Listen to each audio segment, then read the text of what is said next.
versets qu'on va voir aujourd'hui, des versets qui sont connus, des versets qu'on entend depuis longtemps, qu'on les reçoive d'une nouvelle façon, qu'on puisse saisir la profondeur de ta parole, Seigneur. Sois élevé, Seigneur Jésus-Christ. Saint-Esprit, prends toute la place, prends le contrôle, dirige ce temps. Et c'est en ton nom, Jésus-Christ, que nous avons prié. Amen. Acclame le Seigneur avec moi là où tu es.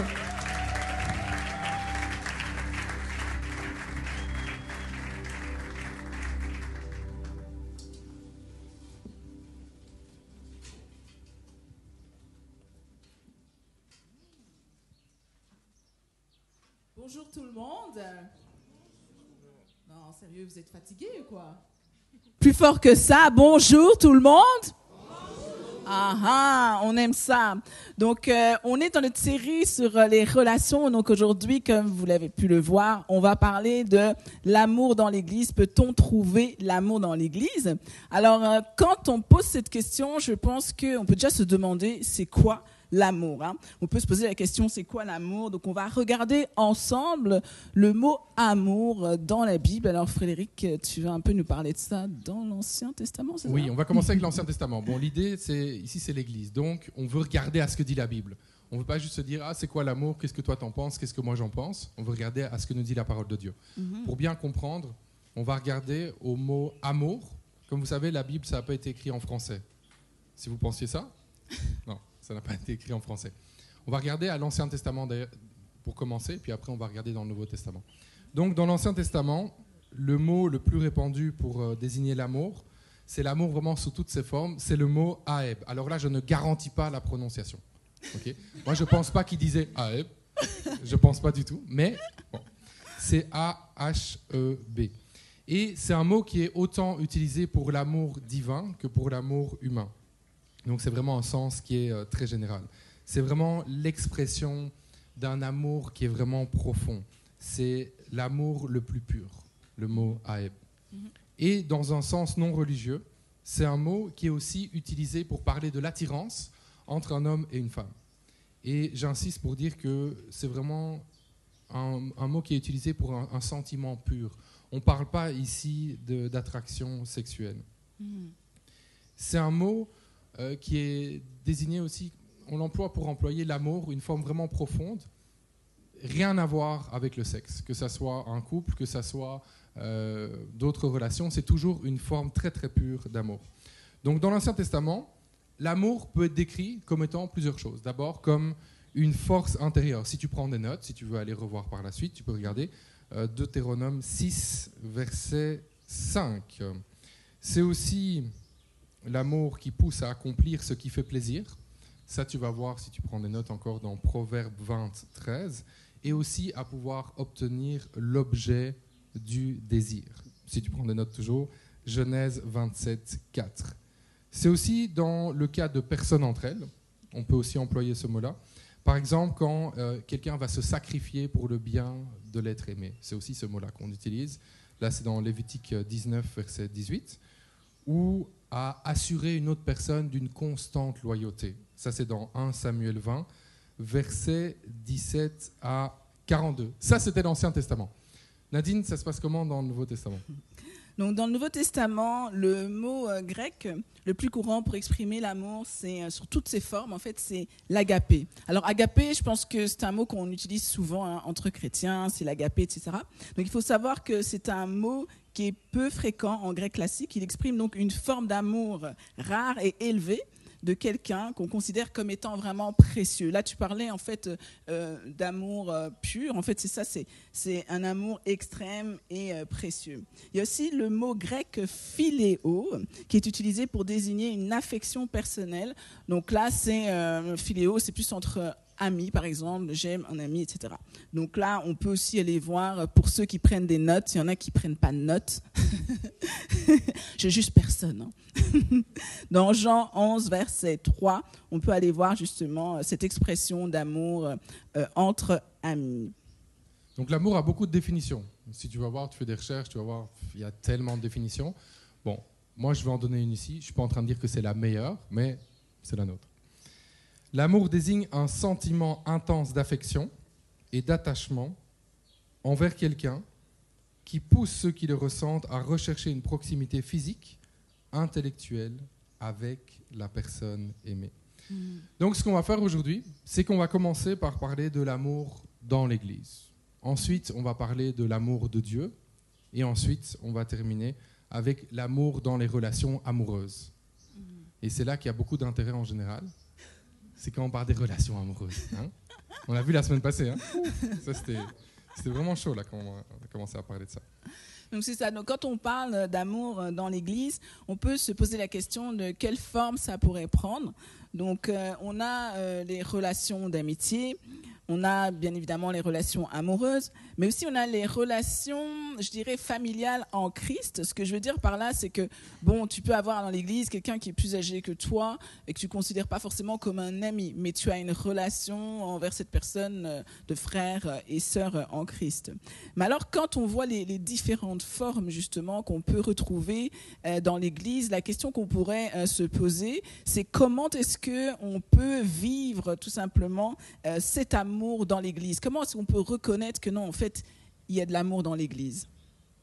Mais en tant qu'individu, je pense que la première chose à faire, c'est de comprendre que quand on est à l'Église, quand on se rassemble, on n'est pas juste là pour Dieu.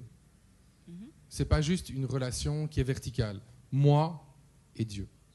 Il faut comprendre qu'il y a une relation qui est horizontale. Ça, c'est vraiment le prérequis pour pouvoir commencer à vivre l'amour dans l'Église. Maintenant, on peut regarder la parole de Dieu. On voit 1 Corinthiens 10, 24 qui nous dit ceci, que personne ne cherche son propre intérêt, mais que chacun cherche celui d'autrui.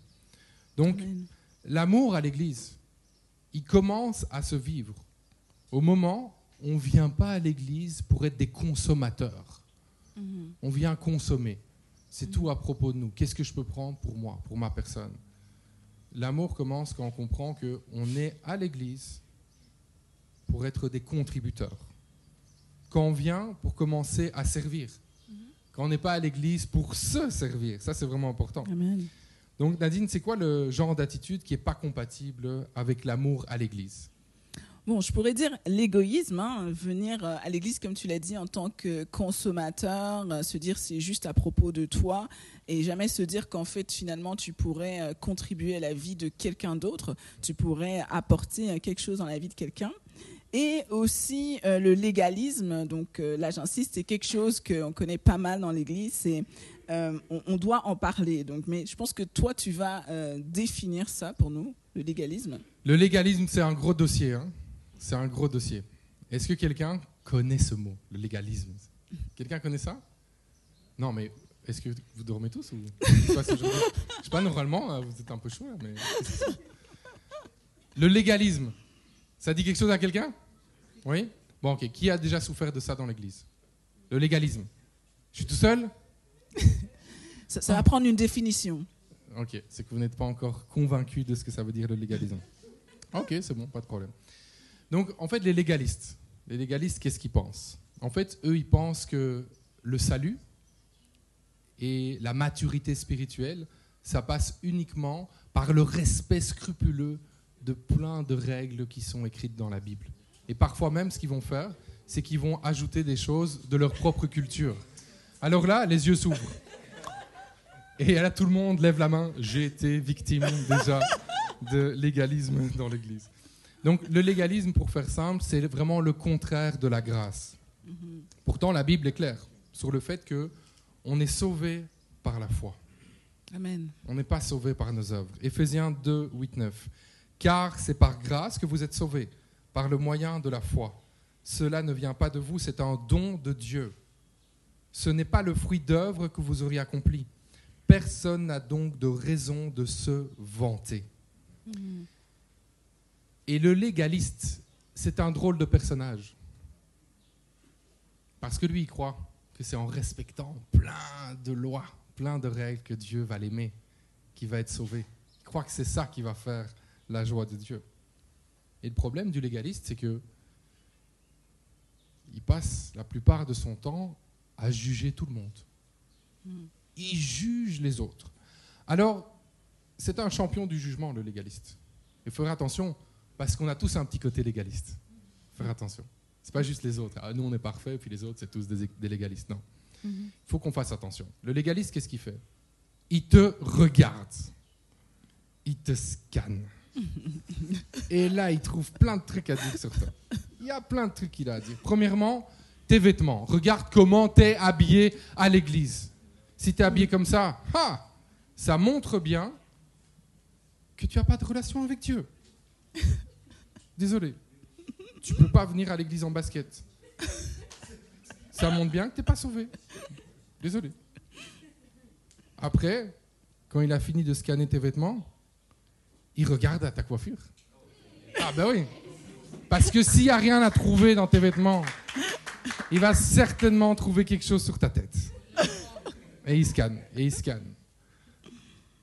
Si ta façon de te coiffer, ça va, il n'a rien trouvé, peut-être bien qu'il va regarder à la couleur de tes cheveux.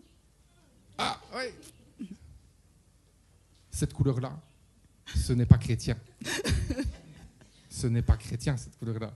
Fais attention. Si t'es une femme, il scanne encore plus. Il va scanner. Il va mesurer la longueur de tes cils, par exemple. Parce qu'apparemment, il y aurait une longueur qui serait chrétienne. Et puis après, non, on n'est plus chrétien.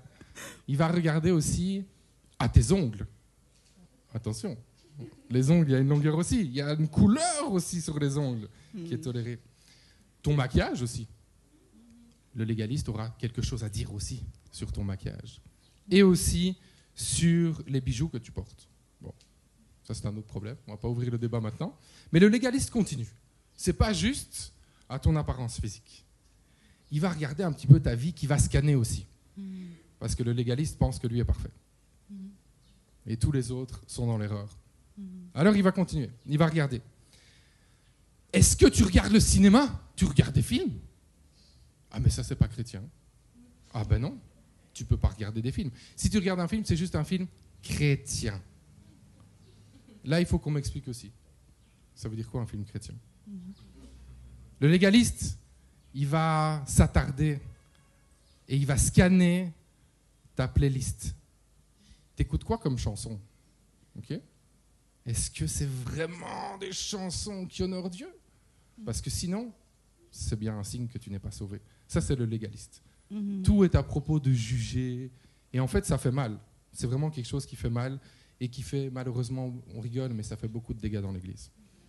Oui, c'est ça. C'est comme tu dis, on en rigole, ça fait rire, mais ça fait moins rire quand ça nous arrive. C'est clair.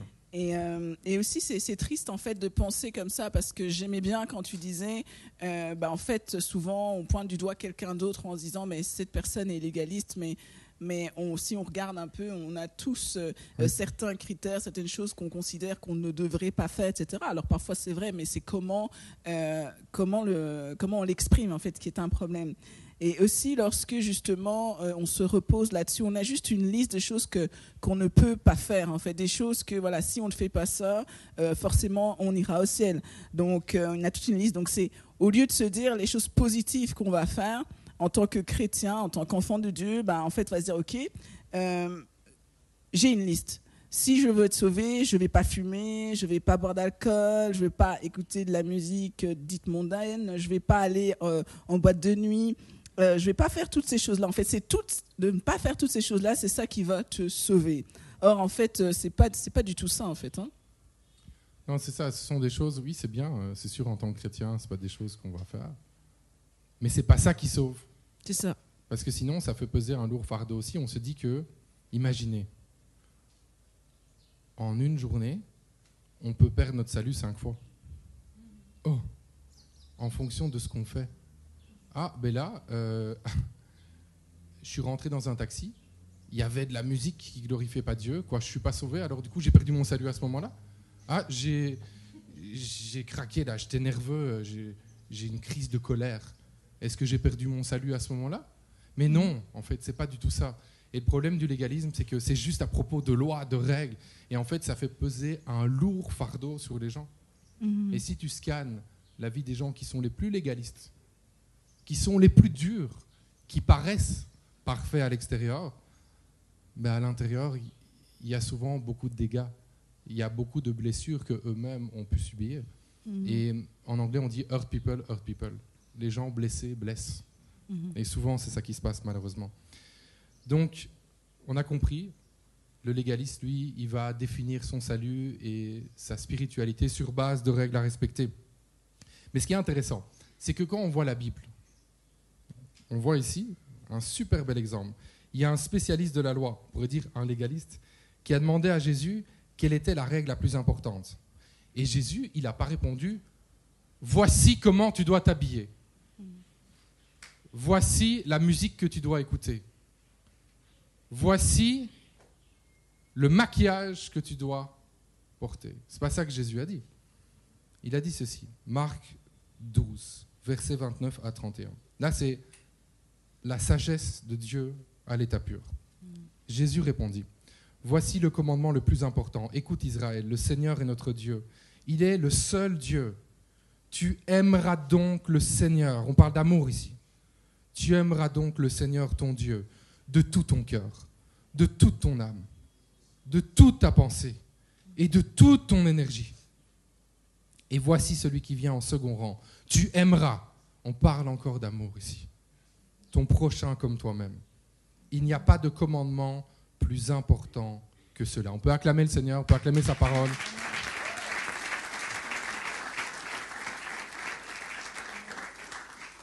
Réponse magistrale du spécialiste de la loi. Ça ne s'arrête pas là. Souvent, on s'arrête là. Mais regardez, verset 32-33. Voici ce qu'il dit. « C'est bien, maître, lui dit le spécialiste de la loi. Tu as dit vrai. Il n'y a qu'un seul Dieu. Il n'y en a pas d'autre que lui. L'aimer de tout son cœur, de toute son intelligence et de toute son énergie, ainsi qu'aimer son prochain comme soi-même. » Attention, c'est lui qui le dit. Aimer est bien plus important que quoi ? Que tous les holocaustes et tous les sacrifices. Amen, amen. Donc on voit ici clairement que l'amour va passer avant le fait de renoncer à telle ou telle chose, mais on peut aussi renoncer par amour pour Dieu. Donc c'est-à-dire que on décide de ne pas faire quelque chose, mais la base, notre motivation première, c'est l'amour qu'on a pour Dieu. Parce qu'une belle action sans l'amour, elle ne sert à rien. La base de nos actions devrait toujours être l'amour et pas le fait, en fait de vouloir soit impressionner ou respecter des règles scrupuleusement. Donc on peut lire ensemble dans 1 Corinthiens 13, verset 3. « Si même je sacrifiais tous mes biens et jusqu'à ma vie pour aider les autres, au point de pouvoir m'en vanter, sans l'amour, cela ne me servirait à rien. » Il faut donc qu'on puisse s'assurer en tant qu'enfant de Dieu que dans nos actions, tout simplement, l'amour puisse être la base. En fait, on doit se questionner. Est-ce que ce que je fais, la réflexion que je viens faire, l'action que je suis en train de poser, est-ce que la base de cette action-là est l'amour ou alors c'est autre chose ? Mais dans l'Église, est-ce que par amour, on doit tout accepter ? Mais la parole de Dieu dit que l'amour supporte tout. Et j'aime ça parce que, en fait, par amour, je pense qu'on doit supporter les faibles. Et par amour, on ne doit pas accepter qu'ils soient faibles toute leur vie. Amen. Tu peux répéter ça ? Donc, par amour, on doit supporter les faibles. Et par amour, on ne doit pas supporter qu'ils soient faibles toute leur vie. Donc, c'est-à-dire qu'on est là, oui, vous pouvez acclamer le Seigneur. Donc ça veut dire quoi ? Donc ça veut dire qu'on ne doit pas... en fait, tu regardes quelqu'un, peut-être dans sa marche, je ne sais pas, parce qu'après, il faut avoir une intimité avec les gens aussi pour savoir où ils en sont. Mais tu ne peux pas savoir dans une église quel est le cheminement de quelqu'un. On est tous assis aujourd'hui à côté de quelqu'un, moi je ne connais pas ton histoire, et je pourrais te juger sur ce que tu vas dire, ce que tu vas penser. Mais peut-être que toi, tu as décidé d'accepter le Seigneur, c'était hier. Donc moi, je ne peux pas venir après, je ne sais pas moi, 15 ans de vie avec le Seigneur, exiger de toi que tu aies exactement le même style de vie que moi, la même relation. Donc on doit accompagner les gens. Donc c'est sûr que nous, on ne peut pas se dire, aujourd'hui je te rencontre, tu es dans cet état-là.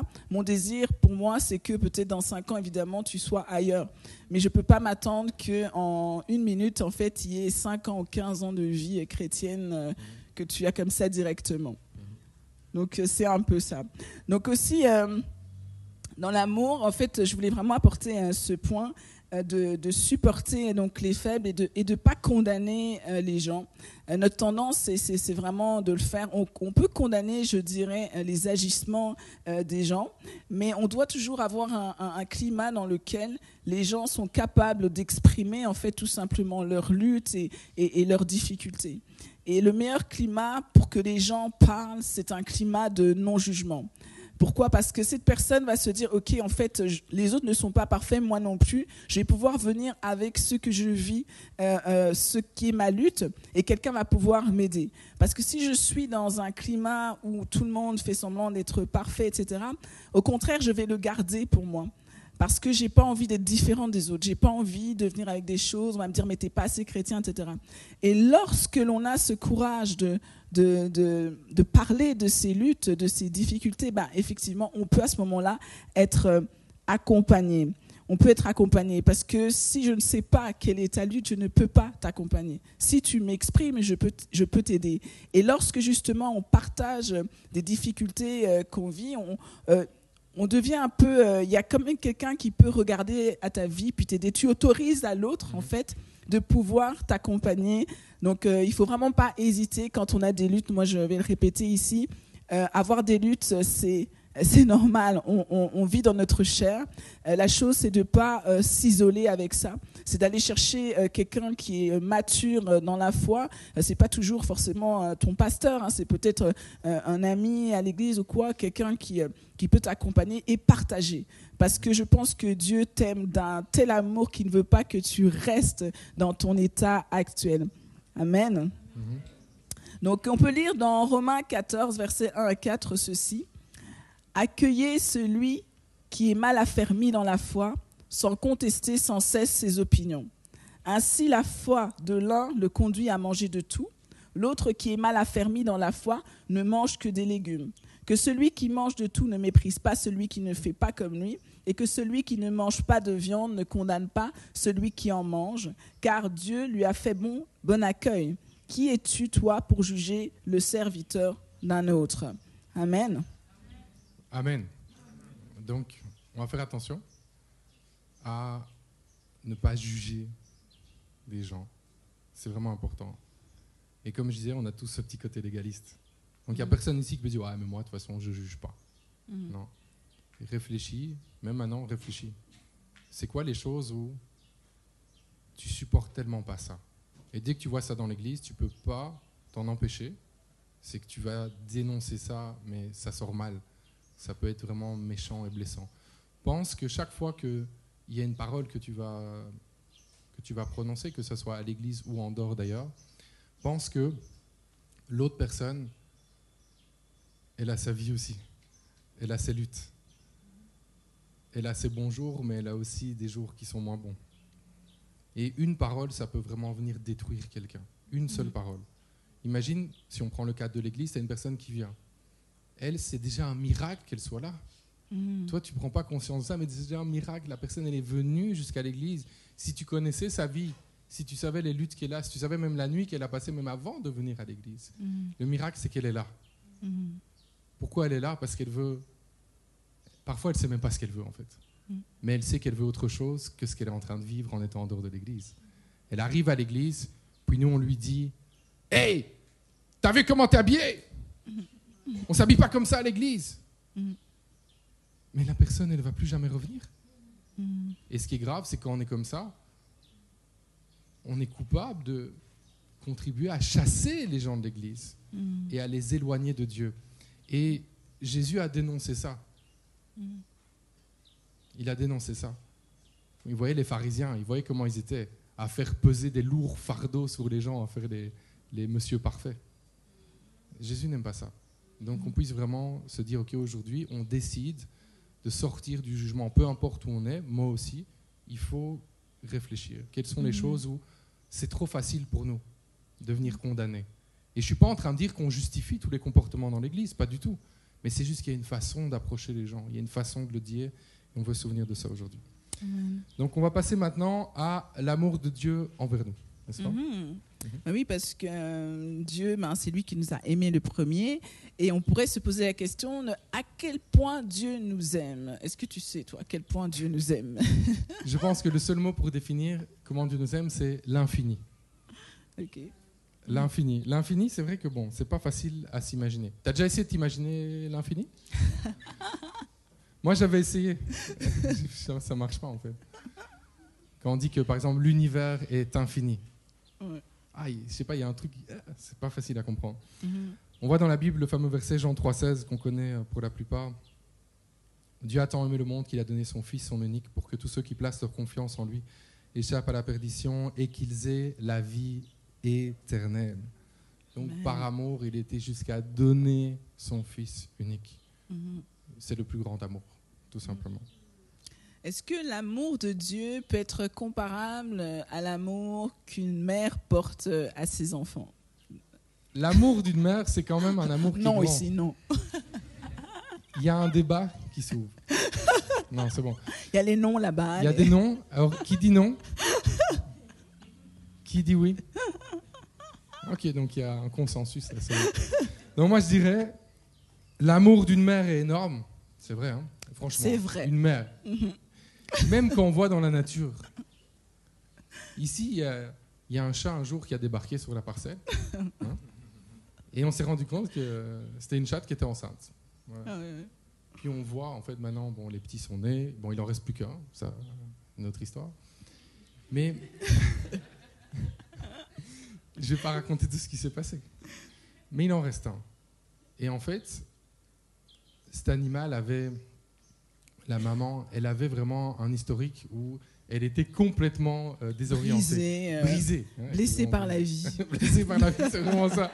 C'est vraiment ça. Mais maintenant, quand on voit l'amour qu'elle porte à ce petit chat, on se dit, mais c'est pas possible quand même. C'est comme incroyable, c'est indescriptible. Oui, c'est vrai.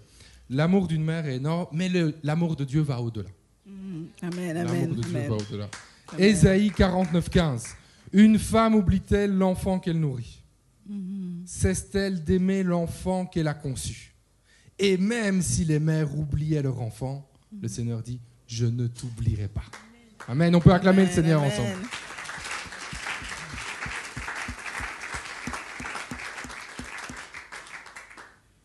Donc l'amour de Dieu est infini, l'amour de Dieu est plus grand que l'amour d'une mère, ok? Même d'une maman chat. Même d'une maman chat, d'accord, c'est bien. Mais est-ce que l'amour de Dieu est inconditionnel? Oui, l'amour de Dieu est inconditionnel, mais le salut, par contre, est conditionnel à ce qu'on place notre foi en Jésus-Christ. Et comment est-ce que Dieu nous a prouvé son amour? Tout à l'heure, tu as partagé le verset Jean 3,16. Mais comment est-ce que Dieu nous a prouvé son amour? On a un autre verset qui est magnifique dans ce sens-là pour vraiment bien saisir la profondeur et le fait que Dieu a prouvé son amour. Romains 5, 7, 8. À peine accepterait-on de mourir pour un juste. Peut-être quelqu'un irait-il jusqu'à mourir pour le bien. Mais voici comment Dieu nous a montré l'amour qu'il a pour nous. D'autres versions disent comment il a prouvé l'amour qu'il a pour nous. Alors que nous étions encore des pécheurs, Christ est mort pour nous. Et ça, Amen. C'est une preuve extraordinaire de l'amour de Dieu. Quand des gens disent « Ouais, mais franchement, est-ce que Dieu il m'aime vraiment ?» Est-ce que parfois on a des contacts comme ça avec des gens, ils sont pas encore au Seigneur, puis ils posent plein de questions. Mais quelle belle démonstration. Est-ce que nous, on accepterait de mourir pour un juste? Je suis pas sûr. Hein. Je suis pas sûr. Peut-être quelqu'un irait jusqu'à mourir pour le bien. Oui, c'est vrai, il y a des gens qui sont tellement à fond dans certaines causes qui sont des bonnes causes. Alors oui, ils pourraient aller jusque-là, mais ça reste que c'est quand même une minorité. Mais Dieu, alors qu'on lui crachait dessus encore, alors qu'on le rejetait, alors qu'on disait que c'était n'importe quoi, alors qu'on disait que Jésus, c'est des mythes, c'est vraiment n'importe quoi, on était méprisants. Alors qu'on était encore dans cet état-là, la parole nous dit, Christ est mort pour nous. Et ça, c'est la plus grande preuve d'amour. On peut acclamer le Seigneur et le remercier vraiment pour son amour. Mais je vais rebondir sur ce que tu dis parce que ça me touche vraiment. Alors que nous étions encore des pécheurs, Christ est mort pour nous. Donc, quand on voit, en fait, comme tu dis, on n'était pas, on n'est pas parfait de toute façon, mais on faisait pas ce que Dieu voulait qu'on fasse et pourtant il nous a aimés. Et en fait, nous suivons Dieu, nous suivons le Christ et on doit regarder à son modèle. Et quand on parle de jugement, quand on parle comment on se comporte à l'église, comment on a manifesté l'amour, ben c'est ça en fait. C'est qu'on ne doit pas attendre qu'une personne corresponde exactement à ce que nous, on attend pour l'aimer. On ne doit pas se dire, cette personne-là, quand elle sera rendue à tel niveau, ou quand est-ce qu'elle s'habillera de telle manière, ou je ne sais pas, parce que souvent c'est des choses visibles, ou quand est-ce qu'elle elle pratiquera telle chose, à ce moment-là, je vais l'aimer. Non, en fait, on aime les gens comme ils sont, et puis on les accompagne. Donc, je voulais rebondir là-dessus. Oui. Alors, maintenant, on arrive... toi, tu me regardes comme ça... On arrive au moment où on va parler donc des relations sentimentales dans l'église. Alors là, attention. Ouais, c'est ça. Attention. T'en as, ils osent pas applaudir. Oh, non.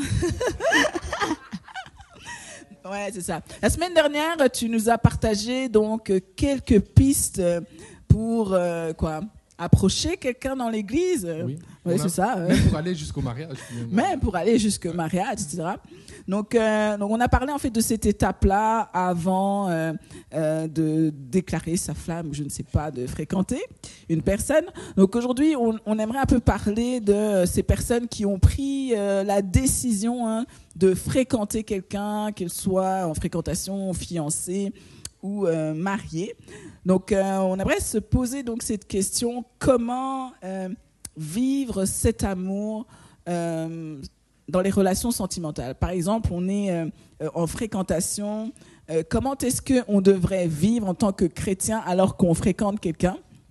Et là, tout de suite, je veux dire que moi, j'entends pas mal de choses, en fait, sur les fréquentations. J'aime bien discuter avec les gens, donc ça me fait parfois sourire.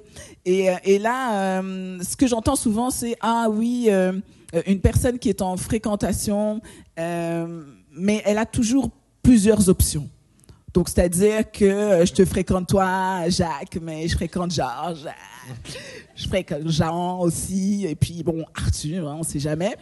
Donc, il y a plusieurs personnes comme ça que je fréquente. Alors, je me demande, est-ce qu'en tant que chrétien en fréquentation, c'est quelque chose qu'on doit faire ou c'est quoi? Non. Non. Non, mais les gens disent... Je suis pas encore fiancée, je suis pas encore mariée, je peux explorer. C'est correct. Non. Non. Faut pas faire ça parce que faire ça, si on analyse un peu ça, c'est un manque d'amour finalement. C'est un manque d'amour. Un manque d'amour vis-à-vis déjà de toi-même. C'est un manque d'amour. Je prends l'exemple de la pêche. Aller à la pêche. Quand on va à la pêche, on utilise un appât. Ton cœur, c'est pas un appât que tu vas couper en 10 morceaux et tu vas lancer 10 lignes à l'eau et tu dis bon, on va voir où ça va mordre. Hein. Bon, on va attendre. Parce que si tu fais ça, tu comprends avec cette image-là que ça va te blesser. Tu peux pas découper ton cœur comme ça. C'est très mauvais. C'est un manque d'amour vis-à-vis de toi et ça va amener vraiment des blessures profondes dans ta vie. Mais c'est aussi un manque d'amour vis-à-vis des autres personnes. Franchement. Mets-toi à la place de Arthur, qui fait partie de la liste. Mais c'est pas bien de faire ça. Imagine si toi, tu étais à sa place. Et puis tu sais que la personne, là, elle a genre 5 options, elle est en train de voir et tout, elle observe. Non, franchement, c'est pas quelque chose à faire. Ça blesse. Ça blesse. Ouais. Donc, ok. Donc, en fait, quand tu dis ça, je me pose la question. On dit, ok, on peut pas explorer plusieurs personnes en même temps. Il faudrait donc. C'est quoi qui définit le fait qu'on soit en fréquentation finalement? Parce qu'il y a bien un moment où, peut-être quelqu'un regarde Arthur, Marc, Paul, je sais pas. Donc, c'est quand est-ce qu'on se dit là, c'est les fréquentations? Oui. Je pense que c'est important de le verbaliser. C'est d'accord, tous les deux. Ok, maintenant. On rentre dans une période de fréquentation qui implique justement quand même du sérieux et pas d'aller comme ça tout explorer. Et aussi, ce qui est important, c'est de ne pas présumer. Ah ouais, je présume qu'on est en fréquentation. Oui, oui, c'est ça. Parce qu'en fait, bon, moi, je suis une femme, donc je vais parler pour les femmes. Hein. Donc, souvent, ça arrive qu'on présume. Hein. Donc, c'est-à-dire qu'un garçon va être gentil avec toi, il va te raccompagner, il va t'écrire un message pour te souhaiter bonne nuit. Il va t'acheter un cadeau pour ton anniversaire. Et finalement, toi, tu te dis, bah oui, c'est sûr, on est en couple, hein c'est sûr et tout. Et puis après, demain, tu apprends qu'il y a quelqu'un d'autre. Mais aussi, je pense qu'il faudrait parler aux hommes.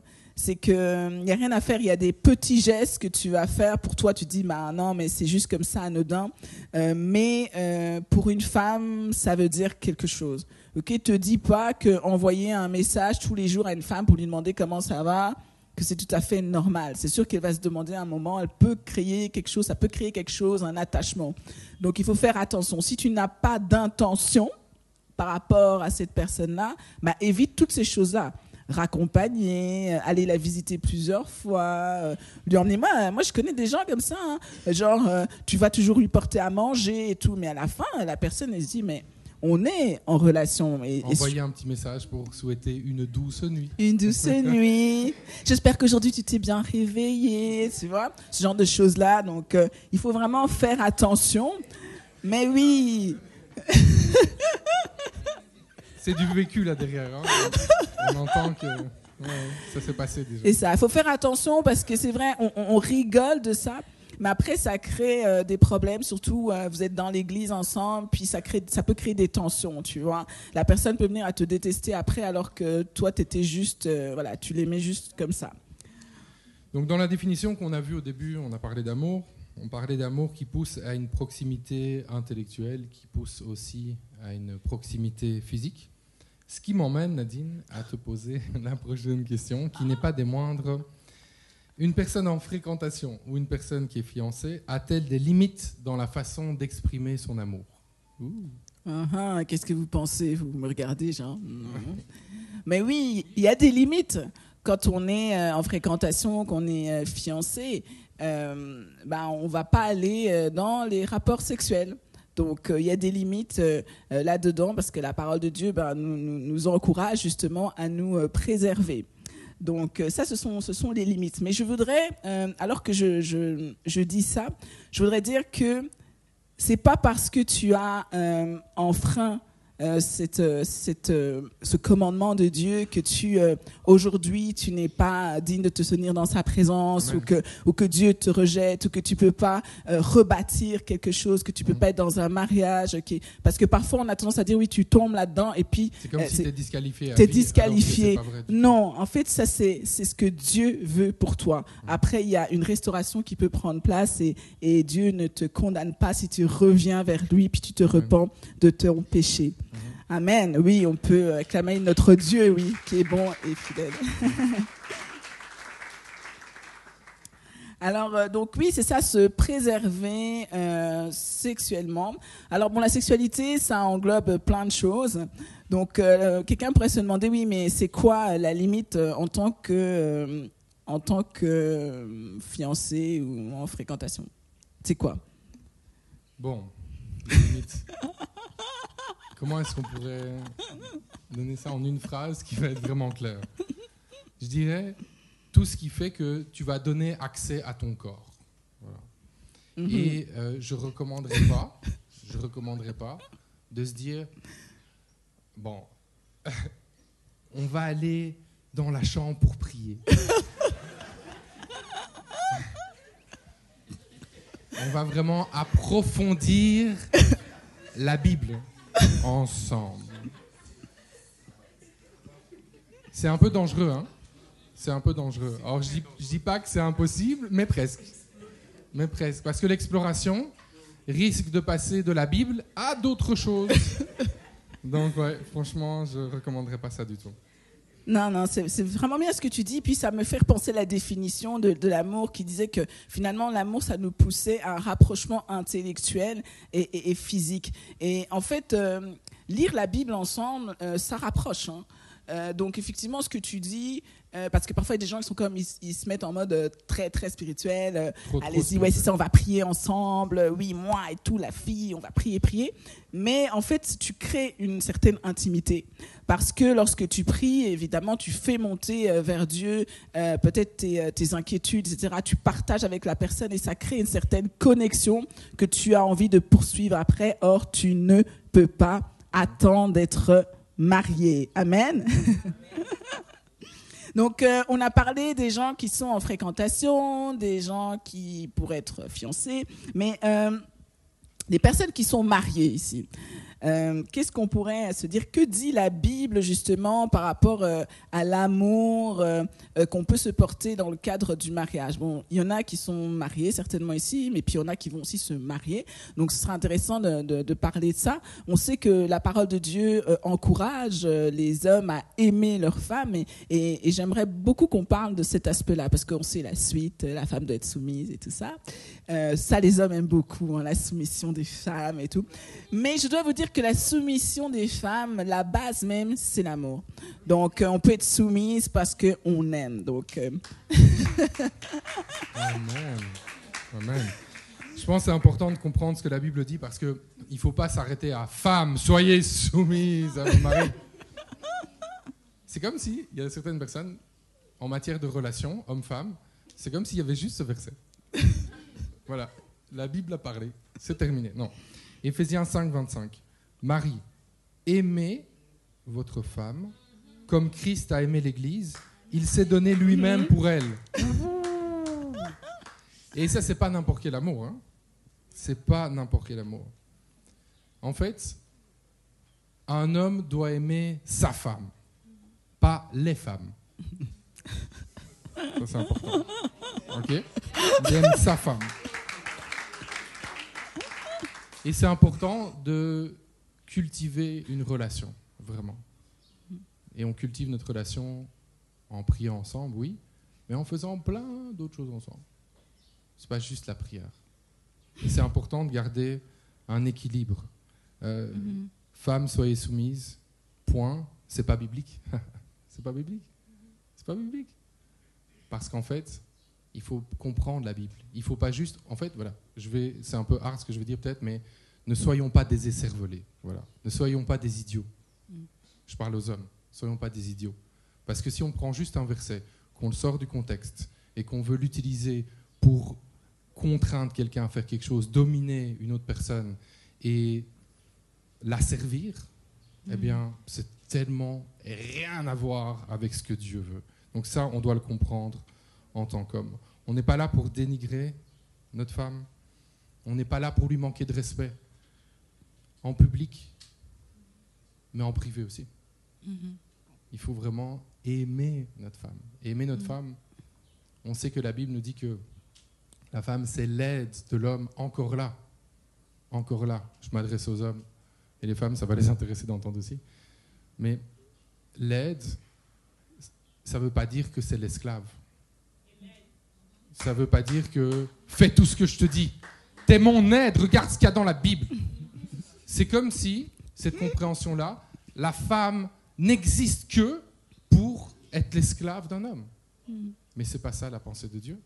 La pensée de Dieu, c'est que c'est une équipe. Ce n'est pas un maître et une esclave, c'est une équipe. Et c'est ensemble pour aller plus loin dans ce que Dieu veut faire. J'aime cette image qui dit que le mariage, c'est l'union de deux personnes pour avoir encore plus d'impact que les deux individualités distinctes. C'est vraiment l'union de deux personnes pour foncer ensemble. C'est une équipe. Et parfois, je vais demander un truc à Nadine.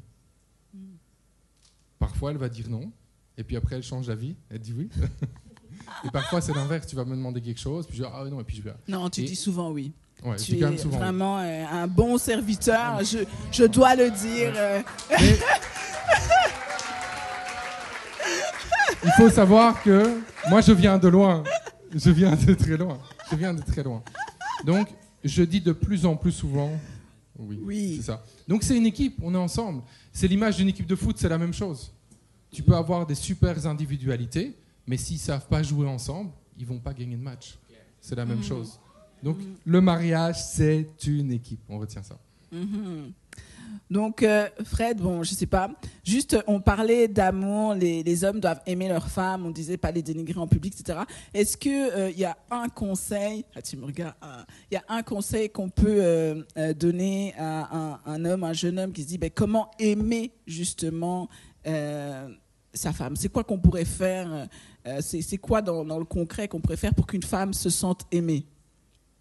Mais, premièrement, prendre conscience que ta femme, c'est pas ton esclave. Je pense que ça part de là. Prendre conscience que c'est une équipe. Et prendre conscience que pour que l'équipe gagne, il faut que tout le monde soit épanoui. Donc, il faut savoir ce qui plaît à ta femme. Il faut la connaître. Parce que ce qui plaît à une personne ne plaît pas spécifiquement à une autre. Il y en a, c'est passer du temps de qualité. Juste être ensemble, sans téléphone. C'est pas facile parfois. Ensemble, sans téléphone. Mais il y a des femmes, pour elles, ça vaut plus qu'un cadeau. Il y en a d'autres, elles aiment les cadeaux. Ok, je peux faire des cadeaux. Je suis pas en train de dire que tu dois acheter chaque fois une montre à 20 000 $ à ta femme, tu vois. Mais c'est des attentions. Donc, comment est-ce qu'on peut savoir ça? C'est qu'il faut parler, il faut se rencontrer, il faut prendre du temps. Et c'est là que tu vas voir ce qui est vraiment important pour la personne. Et un truc qu'il ne faut pas faire, moi je pense que j'ai fait ça trop longtemps, c'est de penser que les choses, je pense que pour moi c'est vraiment important et que ça me fait plaisir à moi, alors que je me dis que pour elle c'est la même chose. C'est ça. Mais non, pas du tout, parce que c'est une autre personne, elle a d'autres attentes, elle a d'autres choses qui sont vraiment importantes. Donc je dirais vraiment d'avoir cette connexion ensemble, prendre le temps de parler et de se connaître tout simplement. Amen. Donc c'est ça, il faut apprendre à se connaître. D'ailleurs, il y a un très bon livre là-dessus sur le langage de l'amour, si vous l'avez jamais lu. C'est vraiment intéressant d'identifier justement quelles sont les choses que les personnes aiment et comment elles aiment être aimées. Parce que comme tu disais, on peut faire quelque chose, offrir un cadeau à quelqu'un, parce que toi, en fait, c'est comme ça que tu aimes être aimé. Mais l'autre, ça lui dit rien en fait, parce que c'est pas la façon avec laquelle elle se sent aimée. Donc c'est ça, c'est approfondir. J'aime le fait que tu dises que voilà, il faut connaître. Et malheureusement, aujourd'hui, on ne prend pas le temps de connaître l'autre. On se dit ça marche pas, donc je vais essayer avec quelqu'un d'autre. Ça n'a pas fonctionné. Mais en fait, non. Il faut que tu apprennes à cultiver, je sais pas, ton propre champ, ou apprendre justement à travailler dans ta maison, dans ton couple. Et c'est ça, en fait, ça demande un travail. En fait, c'est un investissement. Partir à l'extérieur ne va rien régler, parce que à l'extérieur de ta maison, mais tu vas souvent trouver que d'autres problèmes et tu vas recommencer de toute façon à zéro. Donc ça, c'était un petit conseil par rapport à ça. Donc on a essayé de voir un peu, on s'est posé la question, je pense que tout le long ici un peu, est-ce qu'on peut trouver l'amour dans l'Église? Alors, à cette question, on pourrait dire oui, on devrait trouver en tout cas l'amour dans l'Église, et on devrait trouver l'amour dans toutes nos relations, que ce soit relations d'amitié, de couple, etc. En fait, tant qu'on est chrétien, l'amour devrait toujours être la base. Et Jésus va dire ceci en fait à ses disciples dans Jean 13, versets 34 à 35. Je vous donne un commandement nouveau, aimez-vous les uns les autres comme je vous ai aimé, vous aussi. Aimez-vous les uns les autres. À ceci, tous connaîtront que vous êtes mes disciples si vous avez de l'amour les uns pour les autres. Amen. Donc, on doit vraiment manifester l'amour. En fait, l'amour, c'est la marque même. En fait, l'amour, c'est Dieu. Et j'aime cette chanson, l'amour est une personne. Et donc, l'amour, c'est Dieu, et Dieu, Jésus-Christ est notre modèle. Et en tant que chrétien, c'est la marque qui doit nous caractériser. Si quelqu'un te rencontre, tu dois être capable de dire, cette personne-là, elle était tellement joyeuse, elle m'a communiqué de l'amour. En sa présence, je me suis sentie aimée. C'est vraiment ce qu'on doit ressentir quand on est au contact d'un autre chrétien. Amen. Amen. On va prier ensemble. Tu peux fermer les yeux là où tu es. On va prier par rapport à tout ce qu'on a vu aujourd'hui. Seigneur Jésus-Christ, on est reconnaissant parce qu'aujourd'hui, tu as pu attirer notre attention sur plusieurs choses. On est reconnaissant, Seigneur, parce qu'on a compris aujourd'hui que, oui, l'amour, c'est toi. Dieu est amour. Et tu es là au milieu de nous quand on se rassemble en tant qu'Église. Alors aujourd'hui, ensemble, on veut déclarer certaines choses. On veut prendre des décisions. On croit que, alors qu'on est en train de prier, il y a des décisions qu'on peut prendre. Et que ce n'est pas juste le Saint-Esprit qui va tout faire. Que nous, on va faire des choses, alors qu'on va décider aujourd'hui de dire non au jugement. On décide de dire non au légalisme. On décide de dire non à l'égoïsme. Seigneur, aujourd'hui, on se repent de toutes ces choses. On se repent pour le jugement facile, les paroles qui sortent vite pour condamner les autres. On refuse ça dans le nom de Jésus-Christ. Seigneur, on prend conscience aussi de ton amour. Oui, Seigneur, tu nous aimes d'un amour infini. Et quelqu'un doit entendre ça encore aujourd'hui. Que Dieu t'aime d'un amour infini. Et que l'amour de Dieu, il n'y a rien que tu pourras chercher dans ce monde. Il n'y a pas une personne, il n'y a pas une expérience que tu pourras vivre qui fera que tu seras comblé de l'amour comme tu peux l'être lorsque c'est l'amour de Dieu qui te visite. Seigneur, on veut aussi prendre conscience de l'importance d'avoir des relations amoureuses qui sont saines. Je prie, Seigneur, pour une assemblée avec des relations amoureuses qui sont saines, des relations amoureuses qui t'honorent. Et Seigneur, je prie pour des mariages ici. Seigneur, je prie pour des mariages. Il y a beaucoup de gens qui sont ici, qui vont se marier. Il y en a beaucoup qui vont se marier. Mais je prie, Seigneur, que le focus ne soit pas le mariage. Que le focus, ça soit toi, Seigneur. De te servir. Je prie pour des couples qui vont comprendre la profondeur de cette réalité spirituelle, que tu veux unir deux personnes pour avoir plus d'impact pour l'avancement de ton royaume. Je prie, Seigneur, pour faire tomber tous les mauvais raisonnements qui pensent que le mariage, c'est juste une cérémonie, que c'est juste pour impressionner les autres. Non, le mariage, c'est pour te servir, Seigneur. Alors je déclare des mariages dans cette assemblée de personnes qui vont vraiment te servir. Des couples qui vont être des équipes, comme on disait tout à l'heure. Se soutenir mutuellement. Être là l'un pour l'autre. De ne pas chercher à notre propre intérêt, mais à regarder à l'intérêt de l'autre. Merci Seigneur, parce qu'aujourd'hui, tu es venu mettre en lumière plusieurs réalités. Aujourd'hui, tu nous as conduits dans un temps où on a pris conscience, Seigneur, que tu es là, que ton amour est là, que ton amour est disponible, et qu'alors qu'on reçoit ton amour, Seigneur, cet amour ne doit pas s'arrêter à nous.